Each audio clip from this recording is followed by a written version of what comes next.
Magandang hapon guys. Mayroon kaming pininturan dito na modified ito mga guys. GMC. Pinaluwang yung kanyang pintuan kasi dadaanan siya ng wheelchair. Ayan mga guys, GMC. PWP yung rito, yung may-ari. So ginawan siya ng hagdan dito para baba. Yan pa ganyan. Andun pa, hindi pa siya naisalpak kasi katatapos ko lang pininturahan. Ayan mga guys, so napinturahan na. Na ito, dry na siya.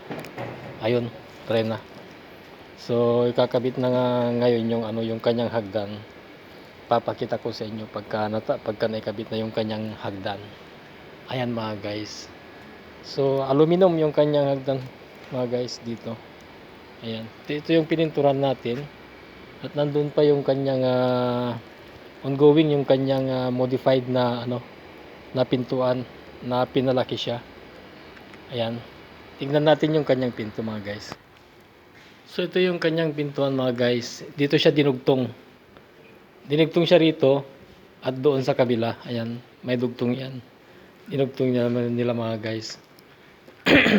So pinahaba siya para pasok yung wheelchair. Ayan mga guys, ang mapagpalang hapon. God bless.